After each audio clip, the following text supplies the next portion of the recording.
for the past few days, maybe you've noticed, the news cycle has just been buzzing.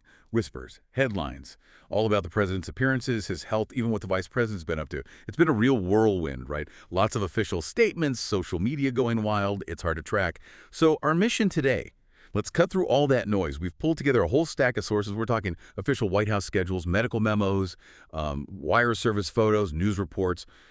The works. The goal is to give you a clear, really comprehensive understanding of what actually happened, what was said, and what it all means when you start connecting the dots. Okay, let's unpack this. We'll trace the timeline, look at the pictures, the visual evidence, then dig into the official medical stuff, and finally examine the politics around recent statements and moves. It's quite a story. Yeah, it is. And what's fascinating here really is just how quickly a seemingly quiet weekend can just ignite this huge flurry of speculation. We see all these different pieces of information. Sometimes they even seem contradictory, don't they? And they all feed into this bigger public narrative.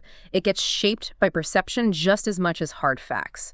So in this deep dive, we'll sift through those specifics, the details from our sources, to give you the clearest picture we can and highlight those nuances that often get lost in the 200 from 4/7 news churn.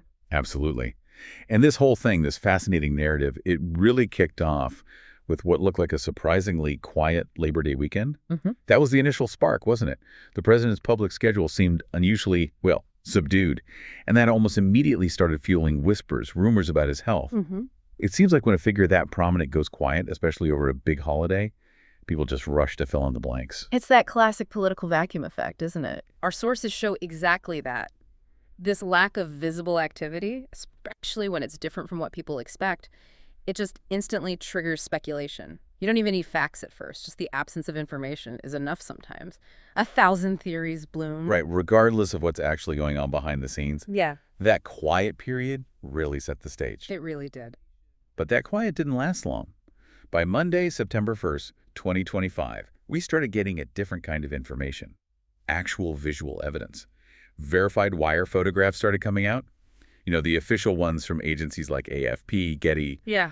The ones news outlets get. Right, the professional shots. Exactly. And they showed the president leaving the White House, heading to Trump National Golf Club in Sterling, Virginia, and then later returning. Clear, time-stamped images, proof of activity. Confirmation. But even as those official images were providing some clarity, there was this other picture already making the rounds, a more informal one. It surfaced a day earlier, Sunday, around 4 p.m. It was a phone photo showing the president with radio host John Fredericks. Fredericks was wearing a white USA cap and T-shirt, also at Trump National Golf Club. Okay. And Fredericks posted it himself, said his wife took it, gave the timestamp. And interestingly, this photo, this more candid shot, was described by some as the most flattering frame circulating then. And what these two types of images show us, these contrasting visuals, is how deep the battle over political narrative goes now. It's fought with images, not just words. You've got the stark, factual record of the wire photo. Official, can't really deny it, shows he was there. Then you have the casual phone photo. It feels more approachable, right? Project's normal. Really different feel. Exactly.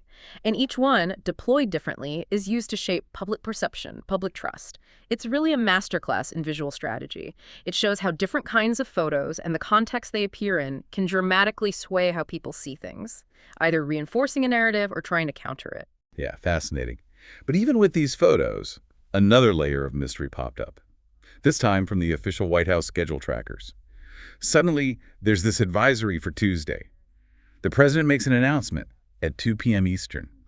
But crucially, no topic given, just an announcement, which, again, left this big question mark. Right, and that kind of unspecified announcement landing right in the middle of all these swirling health rumors, it's a really interesting strategic choice. It doesn't just create a vacuum, it almost invites speculation, doesn't it? It feels like it, yeah. For anyone following politics closely, it's like a Rorschach test. People project their own hopes or fears onto it, and the lack of detail can actually amplify the rumors sometimes, build anticipation even more than if they'd given specifics.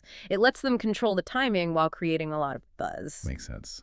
So given all that buzz, especially the health talk, it was important to look at the official medical information. Our sources pointed to a White House physician's memo from back in July 17th. And that memo said, the president has chronic venous insufficiency. It described it as a common manageable condition. Apparently, it prompted some tests after leg swelling was noticed. The memo also made sure to add that other test results were otherwise normal. So it seemed aimed at clarifying things. Right. And the memo, plus some briefings, also mentioned the hand bruising people had seen. Yeah. He attributed that to frequent handshakes and also aspirin use, a specific kind of mundane explanation for something visible. And when we look at that diagnosis, chronic venous insufficiency, putting it in context is key. Calling it manageable is medically significant. It directly addresses public worry by implying, look, it's not life-threatening, it's not debilitating, especially if it's treated properly. It's specific but framed to reassure. And the hand bruising detail, including that in an official briefing, is actually quite telling. It seems small, almost trivial, right? But by offering a simple, common reason for something people might see and maybe misinterpret, It stops the guessing. exactly. It demystifies it, reduces anxiety, prevents speculation from running wild on that specific point. It's like preemptive transparency on a small scale. Okay, that makes sense. Yeah. And that brings us to, well, maybe the most talked about part of this whole sequence, for the succession question.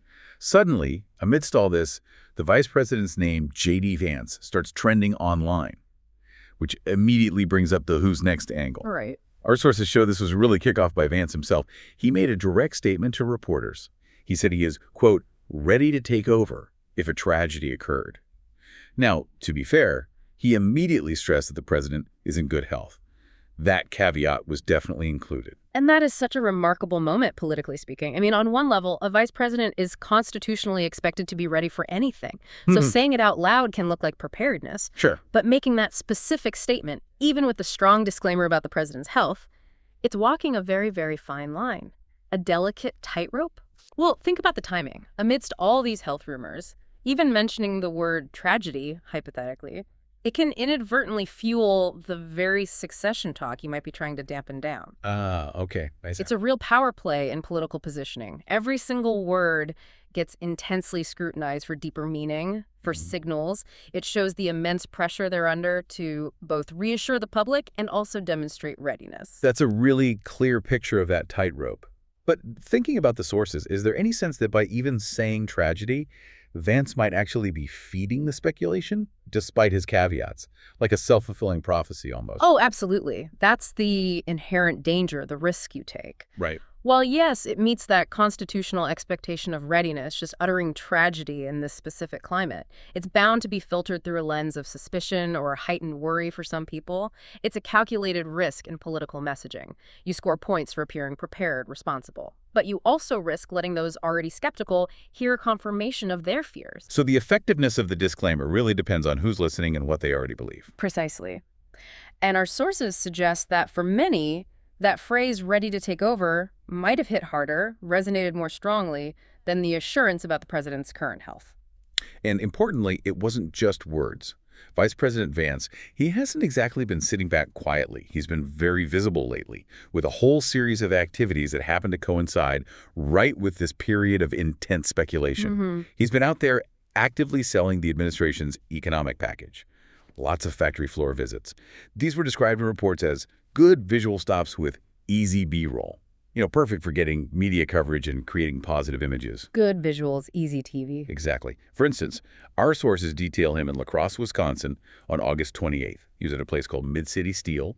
That got covered by major outlets like Reuters. There was the S-Band and White House video, too. Okay. Then, a week before that, August 21st, he was down in Peachtree City, Georgia, at LTA Refrigeration. AP had photos from that, and we found other material from the EPA and local outlets confirming it. And Axios had actually previewed that Wisconsin stop, mentioning it was part of a bigger swing, including Georgia, Pennsylvania, and Ohio. So this is clearly a planned, extensive, and very public tour. And what's so compelling there is seeing the interplay, right, between Vance's public statement about being ready and these very visible, very strategic actions. You know, the timing. The timing, exactly. These factory tours, they aren't just about pushing economic policy. They serve a dual purpose, almost certainly. They boost his public profile significantly, showing him as active, capable within the administration. They project this image of a working, engaged vice president. And the strategic timing, the visual nature of these stops, designed for media pickup. It aligns with a broader political narrative. You could read it as reinforcing the administration's stability or as subtly but visibly preparing for what might come next. It definitely paints a picture of a VP who's engaged, visible, and, well, like he said, ready. So let's try and bring all these different threads together. What picture really emerges from this complex mix of information we've just unpacked? We tracked the president's movements with those verified wire photos on September 1st. We saw the softer, maybe calming Sunday phone photo. We noted that an intriguing, unspecified announcement on the official schedule. Wow. And we followed Vice President Vance's factory tours and that really pivotal statement about readiness. What this deep dive seems to show is that in today's super-fast information world, every single data point matters. A quiet holiday, a casual photo, an official notice. It's all like a strategic brushstroke in a much larger political painting, often very carefully crafted. And this really raises a key question, I think, for all of us, just as informed citizens trying to follow along. In a world where information hits us instantly, often in fragments, how do we get better at distinguishing between genuine news, strategic messaging that's carefully planned, and just pure speculation? That's the challenge, isn't it? It is, because each piece, even if factually correct on its own, adds to this larger narrative that's often being intentionally shaped. Understanding those layers, the subtle ways they interact, that's really crucial if you want to grasp what's happening beyond just the headlines. Exactly. So as you go about your day, maybe think about this. Which specific part of this story, this sequence of events and images and statements, stood out most to you? And maybe more importantly, what deeper questions does it leave you with about how political narratives get built and how we all consume them in this incredibly fast-paced environment? Thank you for diving deep with us.